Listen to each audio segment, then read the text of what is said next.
nous allons étudier le mouvement plan d'un objet en chute libre, c'est-à-dire un système qui n'est soumis qu'au poids et dont la vitesse initiale n'est ni nulle ni collinéaire au poids, c'est-à-dire une vitesse initiale qui ne soit pas verticale, qui ne soit ni verticale ni nulle. C'est l'exemple d'un ballon dans lequel on a tiré ou d'un obus d'un boulet de canon lors du tir.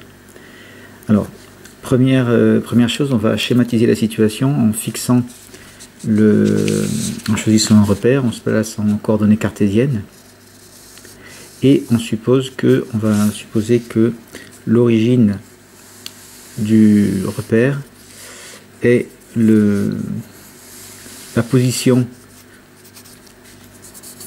du système, c'est-à-dire soit du ballon, soit du boulet, à la date t égale 0, lorsqu'il est envoyé avec une certaine vitesse initiale, qu'on note parfois V0,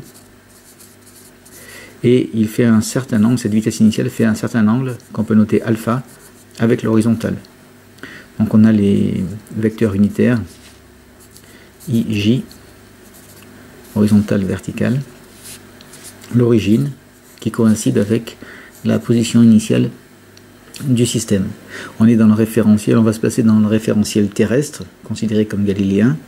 Et alors on va insister avant de commencer, on va d'abord chercher naturellement l'accélération du système, bien qu'on puisse anticiper, si on dit qu'il est en chute libre, si on peut négliger les frottements, on sait que la seule force qui agit, ce sera le poids, et c'est le poids, et donc que l'accélération sera égale à G. On va quand même le montrer. Alors, d'abord, les conditions initiales que l'on peut fixer, enfin qui sont fixées par les choix de l'exercice ou de la situation que l'on considère. Tout d'abord la position. Si on considère que G c'est le centre de masse du système, OG 0, la position initiale, et bien ce sera ici 0 et 0, puisque c'est la position du centre du repère, de l'origine du repère. La vitesse initiale, là il faut un petit peu plus travailler.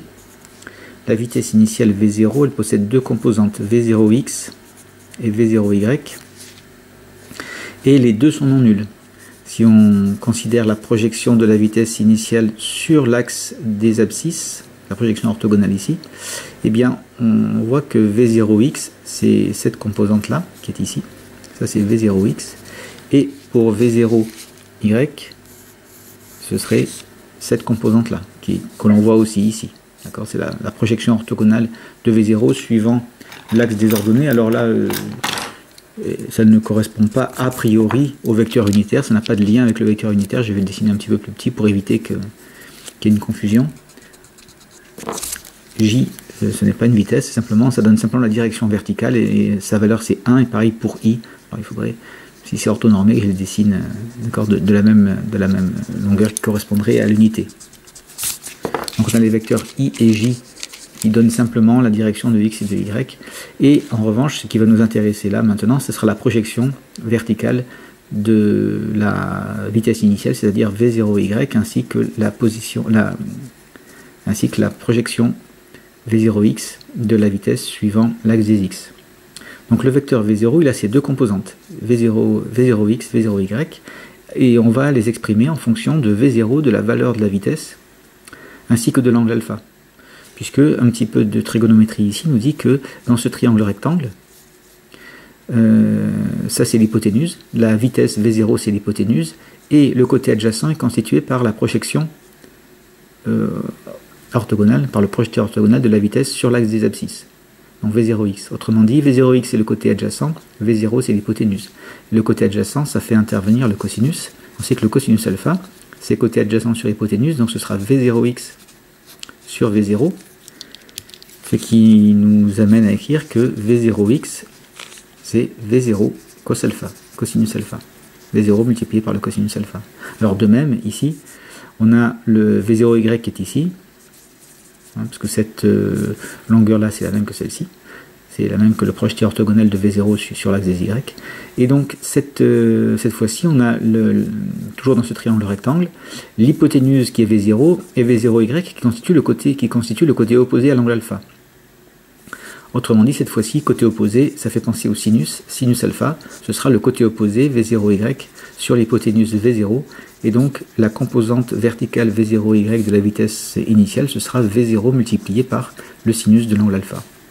Donc voilà, nous avons maintenant nos deux composantes de la vitesse initiale, V0 cosinus alpha suivant x et V0 sinus alpha suivant y. Donc nos quatre conditions initiales sont écrites ici. Nous pouvons maintenant trouver, ce sera notre premier point, le petit a, on va déterminer l'expression du vecteur accélération pour le centre de masse du système. Alors pour ça, on définit le système, on commence par le système, on le précise en tout cas. Donc ce serait par exemple un boulet, si c'est un boulet de canon ou un ballon ou autre chose. C'est ce qui est envoyé. Le référentiel terrestre que l'on considère comme galiléen, le temps de l'expérience, là, la planète n'aura pas tourné de manière considérable autour des pôles, considéré comme galiléen. L'inventaire des forces. Alors là, on a le poids, mais nous avons aussi l'air autour de l'objet, autour du boulet par exemple. L'air qui exerce deux actions, la poussée d'Archimède et les frottements. Et les deux pourront être dans une première approche négligés devant le poids. Donc ceci nous permet d'écrire avec la deuxième loi de Newton l'égalité suivante. La somme des forces extérieures est égale à la masse du système multiplié par l'accélération de son centre de masse. Autrement dit, on cherche l'accélération ici, AG, l'accélération du centre de masse, ce sera 1 sur M, 1 sur la masse du boulet ou du ballon, ou de ce que l'on étudie, divisé par la somme des forces extérieures, c'est-à-dire 1 sur M multiplié par le poids, plus la poussée d'Archimède, plus les frottements, et en négligeant ces deux dernières forces, il ne reste que l'accélération du centre de masse, ce sera 1 sur M fois P, 1 sur M fois le vecteur P. Et en remplaçant P par M fois G, ça nous fait 1 sur M multiplié par M multiplié par G, le poids étant donné par Mg. Et il y a simplification ici de la masse, de sorte que le vecteur accélération du centre de masse du système est égal au vecteur G.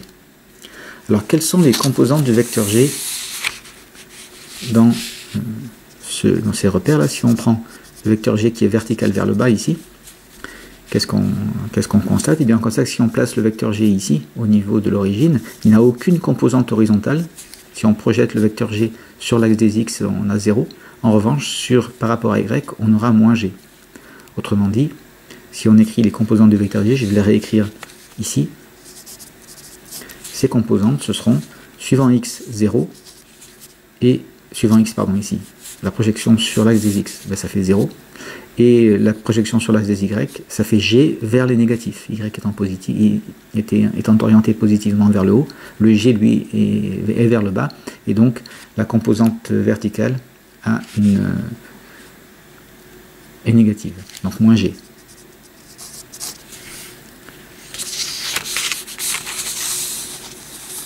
Les composantes de l'accélération, on a AGX égale 0, AGY égale moins G. À partir de l'accélération, donc grâce à la deuxième loi de Newton, on a trouvé l'accélération. Nous allons pouvoir maintenant, en utilisant l'accélération et les conditions initiales, nous allons pouvoir trouver la vitesse. Nous cherchons maintenant les composantes, les coordonnées du vecteur vitesse au cours du mouvement. Alors je vais commencer par la composante horizontale. On a AGX horizontalement qui est égal à la dérivée de la vitesse horizontale dvx sur dt. L'accélération c'est la dérivée de la vitesse, donc la composante horizontale de l'accélération c'est la dérivée de la composante horizontale de la vitesse. Et ici, AGX, on vient de montrer qu'elle était égale à 0. Autrement dit, comme l'accélération est constante, la dérivée de la vitesse suivant x est constante, et donc la composante horizontale de la vitesse est une fonction qui, quand on la dérive, est nulle, et la fonction dont la dérivée est nulle, c'est une constante. Ce qui nous fait que on peut écrire que Vx de t est une constante qu'on peut noter K1 par exemple. Pour trouver K1, on va utiliser les conditions initiales. Quelle est la condition initiale? En fait, la condition initiale ou à n'importe quelle date ici, puisque la vitesse horizontale est constante. La condition initiale, pardon, c'est I en abrégé sur Vx, Vx de 0 égale V0x, à la date t égale 0, la composante horizontale de V, c'est la composante horizontale de la vitesse initiale, V0x. Donc on revient ici, V0x c'est cette composante ici, et que nous avions établi comme étant, dont nous avions montré qu'elle était égale à V0 cosinus alpha. Autrement dit, égale V0 cos alpha, et comme c'était V0x, on a dit que c'était K1, c'est la constante que l'on cherche. Donc nous avons Vx de t égale V0 cos alpha, V0 fois le cosinus alpha. Vx de t est une constante et ça vaut la projection suivant l'axe des x de la vitesse initiale. Alors ce n'est pas étonnant d'avoir ici un objet qui va être lancé et qui aura une vitesse constante horizontale, puisque la force, le poids est vertical. Et il n'a aucun effet horizontal. Donc horizontalement, une force verticale n'a aucun effet, donc horizontalement, l'objet poursuit sa route avec une vitesse horizontale constante. Donc là, c'était pour la composante suivant x. Nous allons faire la même chose avec AGY cette fois-ci.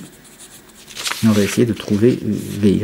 Donc AGY qui est dVY sur dt. Et dVY sur dt, c'était, par définition, l'accélération et la dérivée de la vitesse. Donc AGY, c'est la composante verticale de l'accélération, c'est la dérivée de la composante verticale de la vitesse. On a trouvé l'accélération ici, précédemment, grâce à la deuxième loi de Newton. Et on a trouvé que AGY, c'était moins g, puisque l'axe y était vers le haut. Donc on a ici AGY qui est dVY sur dt, qui vaut moins g. Donc on a une fonction dont la dérivée est une constante. Et bien, c'est une fonction qui est affine. Vy de t, elle est forcément de la forme moins gt plus une constante k2. On peut vérifier si on dérive ceci, K2 ça fait 0, le T ça fait 1, il reste le moins G. Pour trouver K2, on utilise la condition initiale sur VY, condition initiale sur VY.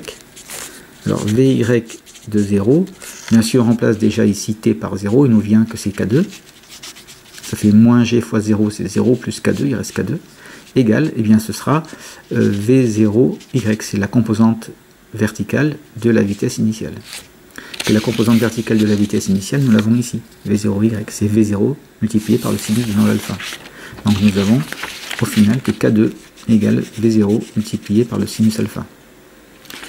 D'où l'expression de Vy de t, qui est moins Gt plus V0 multiplié par sinus alpha. Donc là on a une situation un petit peu plus compliquée qu'ici, où là la vitesse était constante.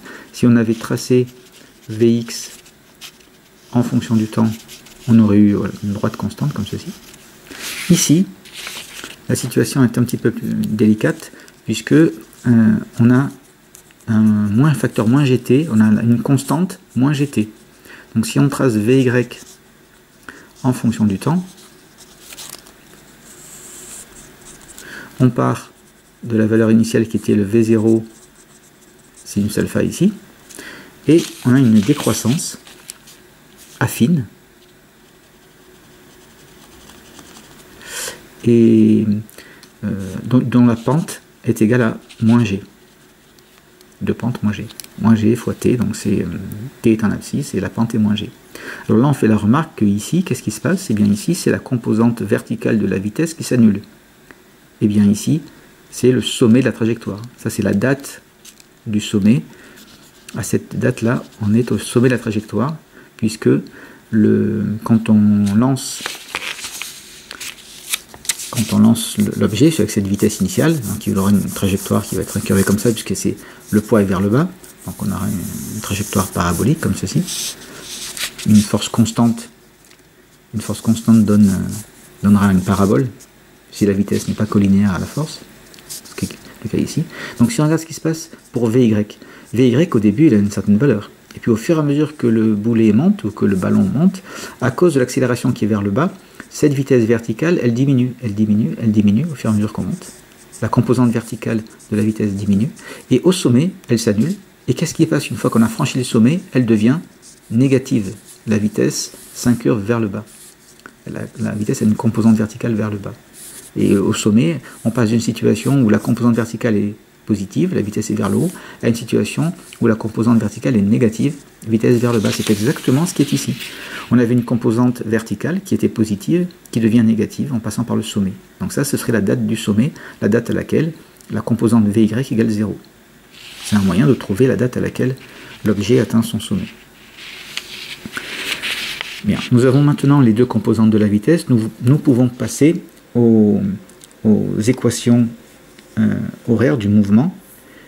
Alors par exemple, ce serait dans un deuxième temps d'ailleurs, une fois qu'on a calculé l'accélération, ensuite, c'est ici que l'on passe au petit v, à la deuxième situation, où on va à partir de l'accélération trouver les composantes de la vitesse, puis les composantes de la position, les équations horaires en fait de la position en abscisse en ordonnée. Alors, on va chercher d'abord, suivant x, l'abscisse, l'évolution de l'abscisse au cours du temps. On va chercher x de t, qui est x de t, c'est-à-dire l'évolution au cours du temps de l'abscisse x, l'évolution de la position horizontale, de la composante horizontale de la position du boulet. Alors pour ça, on part de la définition de x, de la vitesse, pardon, suivant x, qui est la vitesse, en x c'est la dérivée, on sait que c'est la dérivée de l'abscisse. Donc on a Vx de t qui est égal à la dérivée, c'est dx de t sur dt. C'est la dérivée de l'abscisse par rapport au temps. Or, Vx est une constante.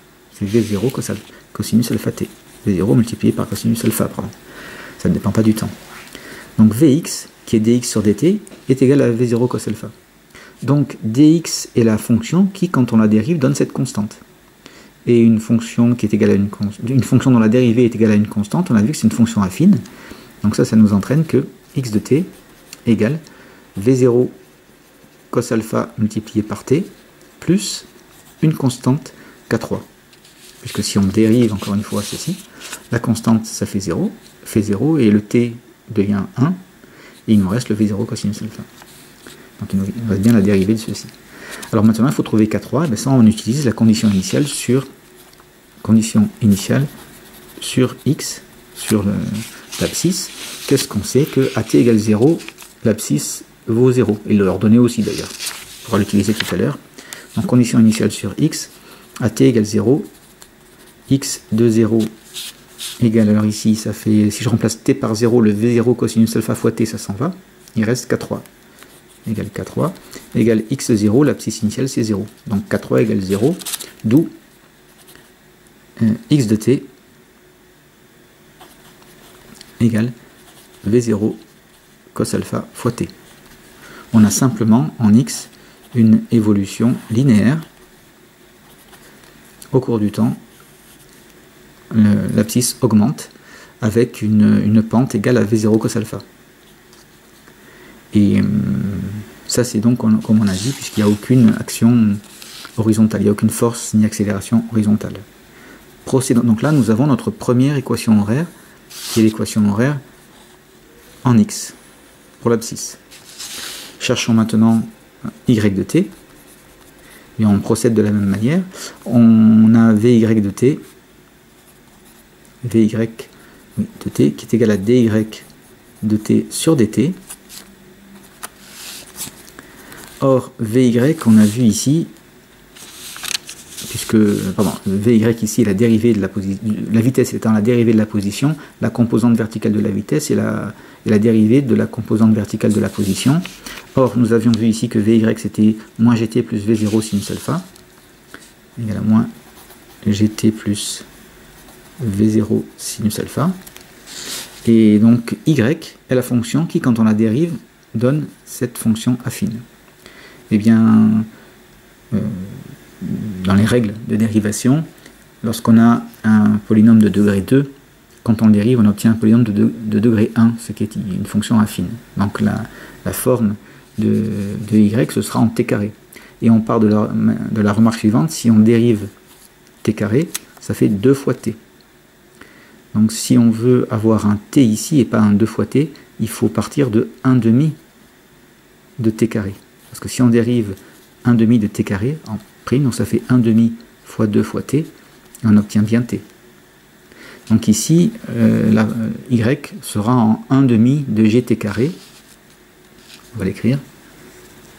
Y de t, dont la dérivée sera égale à ceci. Ça nous fait du moins 1 demi, on avait un signe moins, de gt carré. Si on dérive ceci, ça fait 2 qui s'en va avec le 1 demi, gt, donc il reste le moins gt, c'est bien ce qu'on a là. Plus v0 sinus alpha, c'était une constante, ça devient quelque chose qui est multiplié par le temps, plus la constante K4, que l'on peut trouver à l'aide de la condition initiale. Condition initiale sur y de 0, égale, on s'en souvient, c'était 0, hein, le boulet passé par l'origine.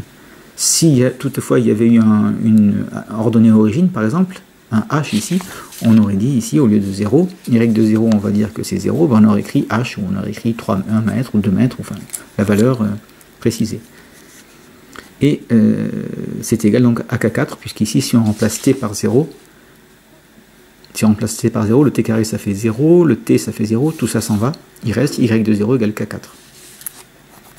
Donc on est dans la situation assez simple cette fois-ci, où y de t est égal à moins 1 demi de gt carré plus v0 sinus alpha t.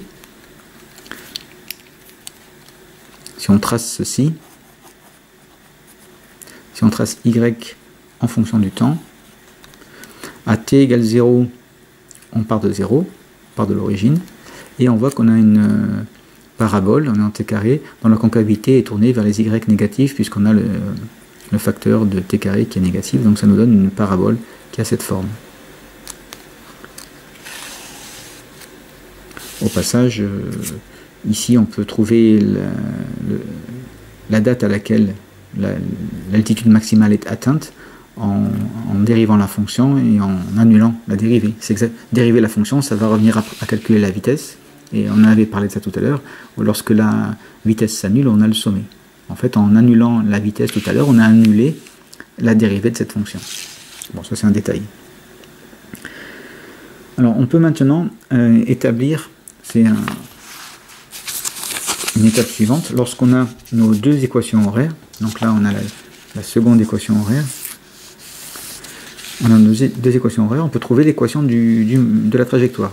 Ici, ça c'est l'évolution au cours du temps de l'abscisse, c'est l'évolution au cours du temps de l'ordonnée de l'objet. Et bien maintenant, on peut les combiner pour trouver l'équation de la trajectoire qui a été suivie dans l'espace par l'objet. Alors, ce serait dans un troisième temps, un C, par exemple. Je vais recopier, on a x égale v0 cos alpha fois t, y égale moins 1 demi de gt2, moins 1 demi de gt carré plus v0 sinus alpha t. Voilà, ces deux équations. Et nous allons pouvoir en tirer maintenant l'équation de la trajectoire qui est du type y de x. L'équation cartésienne de la trajectoire. Et alors pour ceci, on a y en fonction du temps, il nous faudrait y en fonction de x. Or, x est relié au temps par la première équation qui est là. Donc si on dit qu'on a une équation, on va tirer de la première équation le temps et l'injecter dans la deuxième, dans la seconde équation. Donc de 1, on tire que t égale x sur v0 cosinus alpha, et on injecte maintenant t dans la seconde équation, qui nous donnera cette fois-ci y égale moins 1 demi de g multiplié par t carré, c'est-à-dire, je vais le faire pas à pas, x carré sur v0 carré cosinus carré alpha, plus V0 sinus alpha fois t, c'est-à-dire V0 fois sinus alpha multiplié par t que je remplace par x sur V0 cosinus alpha. Alors ici, il n'y a pas vraiment de simplification. En revanche, ici, le V0 se simplifie. Et sinus alpha divisé par cosinus alpha, ça nous donnera tangente alpha. Donc il vient que l'équation de la trajectoire s'écrit y égale moins 1 demi. Alors je vais quand même écrire g sur V0 carré cosinus carré alpha fois x carré plus tangente alpha multiplié par x. Donc là, on a cette fois-ci une équation de trajectoire. Si on la trace, ce sera le trajet du système dans l'espace. Donc on a x, y, 0. Si x est égal à 0, on a y est égal à 0. Et là, on a un coefficient de x carré qui est négatif. Donc la concavité est tournée vers les y négatifs. Et on a une parabole qui a cette forme. Alors il ne faut pas confondre avec ceci. Ça ressemble beaucoup, mais là, c'était l'évolution en fonction du temps de l'ordonnée, alors que là, on a l'évolution en fonction de x de l'ordonnée. Autrement dit, ça, ce sont les positions. Ça, c'est la trajectoire, c'est l'ensemble des positions occupées successivement par le système. Alors ça, c'est l'ensemble des positions donc occupées successivement par le système qu'on étudie, alors qu'ici, c'était l'évolution au cours du temps de l'ordonnée. Et on avait vu l'évolution au cours du temps de l'abscisse précédemment. À partir de l'équation de cette trajectoire, donc on peut trouver beaucoup de choses, et notamment, on peut trouver ce qu'on appelle la portée. La portée du boulet, c'est la distance entre la position initiale et l'abscisse du boulet lorsqu'il repasse par sa même altitude initiale, l'altitude qu'il avait au départ. Voilà, j'ai refait le schéma. Donc la portée, ce serait si on part de, c'est cette distance-là. Donc si on part de 0, je vais la noter petit d, eh bien l'abscisse, si x égale 0 au départ, l'abscisse de la portée, ce sera d directement, la distance d. Eh bien, on peut essayer de la trouver. Pardon. On peut essayer de la trouver en écrivant tout simplement que cette abscisse particulière, comment on peut la trouver en disant que à cette abscisse-là, l'ordonnée vaut 0, tout simplement. L'ordonnée a la même valeur qu'au départ. Si elle valait h au départ, bon, on imposera que l'ordonnée ici doit valoir h. Autrement dit, il faut trouver les abscisses, l'abscisse telle que y égale 0. Et ça se fait pour donc moins 1 demi de g sur v0 carré cosinus carré alpha. On peut remplacer, alors on peut laisser x pour l'instant, je vais l'écrire x indice, c'est un x particulier. Je peux noter x portée au carré plus tangente alpha multiplié par x portée. À l'abscisse de la portée, on vérifie qu'y est égal à 0. Donc on doit résoudre une équation du deuxième ordre ici avec un polynôme du deuxième ordre, d'ordre 2. Donc ça se résout facilement, d'autant que ici il n'y a pas de terme constant. Donc on pourra mettre en facteur x. On va mettre en facteur tout de suite x. Donc 0 égale, on met en facteur x, pardon, je vais l'écrire devant, x portée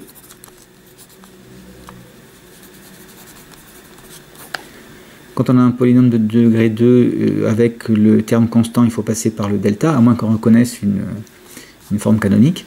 Sinon, quand il n'y a pas de terme constant, hein, voilà. Typiquement on peut mettre en facteur, ça fait déjà une solution qui est x égale 0, et puis ensuite on annulera ce qui est dans la parenthèse. Moins 1 demi de g sur v0 carré cosinus carré alpha, x portée, plus tangente alpha. Donc on a deux solutions, soit x égale 0, ben on retrouve la position initiale ici. Parce que la position initiale, pour y égale 0, on avait x égale 0, on retrouve la première solution, et on en a une supplémentaire. On a une deuxième abscisse pour laquelle y égale 0. On avait une première abscisse pour laquelle y était égal à 0, c'est x égale 0, et il y en a une seconde, qui est donc l'abscisse de ce point-là. Donc on tire les deux solutions. X portée égale 0. En fait, ça c'est plutôt x0, c'était la valeur de départ. Et ce qui sera vraiment x portée, ce sera, si on tire ici, donc ça fait moins tangente alpha si on fait passer de l'autre côté. Avec le moins, ça va faire un plus. Donc ça nous fait du 2 sur g, v0 carré, cosinus carré alpha, fois tangente alpha. On fait passer le moins tangente, il y a un plus ici, le 2v0 carré cos carré alpha il monte, le g il descend, donc ça nous fait ceci. Or, tangente alpha, donc on a du 2 sur g fois v0 carré multiplié par cosinus carré alpha, et tangente alpha c'est sinus alpha sur cosinus alpha. Donc là on a cosinus alpha et cosinus carré alpha, ce qui se simplifie en 2 sur g v0 carré cosinus alpha multiplié par sinus alpha. Et là on reconnaît une relation puisqu'on a 2 cosinus alpha sinus alpha. Et 2 fois cosinus alpha fois sinus alpha, c'est le sinus de 2 alpha. Ça c'est sinus de 2 alpha. C'est une propriété remarquable des sinus et cosinus. Donc il nous vient finalement que x portée égale, c'est-à-dire ce qu'on avait noté D ici, cette abscisse, l'abscisse de la portée ici, égale à V0 carré sur G. Le V0 carré sur G, lui, il reste, multiplié par sinus 2 alpha. Alors là, on peut faire une remarque, c'est que plus la valeur de la vitesse est grande au départ, et plus la portée est grande. Alors ça, paraissait évident, hein. Plus on tire fort et plus ça va loin, ça c'est évident. Ce qui est un peu moins évident, c'est d'essayer de se dire maintenant, si on a un V0 fixé, quel est l'angle optimal pour aller le plus loin possible? Alors là, il faut se souvenir que, donc si on fixe V0, comme G est fixé lui aussi, finalement le seul paramètre c'est l'angle. Une fois que la vitesse est fixée, mettons avec la force de la personne qui tape sur le ballon, ou la poudre qui est dans l'obus, ben, ce qui reste, ça va être dans la cartouche, disons, ce qui restera comme paramètre, c'est l'angle, avec lequel on va envoyer le ballon ou le boulet de canon ou autre. Alors comment faire pour avoir une distance maximale ici, une portée maximale, étant donné que la vitesse est fixée et que G est fixé? Et donc on joue sur l'angle, et de la manière suivante, le sinus, on sait que dans les propriétés des sinus, le sinus, comme le cosinus, est inférieur ou égal à 1. Donc ça, c'est la valeur maximale permise par la trigonométrie. La valeur maximale permise pour un sinus, c'est 1. Donc ici, la portée maximale, D est max, pour sinus 2 alpha est égal à 1. Autrement dit, 2 alpha égale pi sur 2. Et c'est à 90 degrés qu'on a un sinus qui vaut 1. Et donc alpha, l'angle alpha, lui, sera égal à alpha égale, comme 2 alpha égale pi sur 2, alpha égale pi sur 4. On retrouve un résultat que vous connaissiez peut-être, qui était que pour un angle de 45 degrés, la portée est maximale. Il faut l'angle optimal ici, qui permet d'envoyer, étant donné une vitesse fixe, l'objet le plus loin possible, c'est 45 degrés, c'est pi sur 4.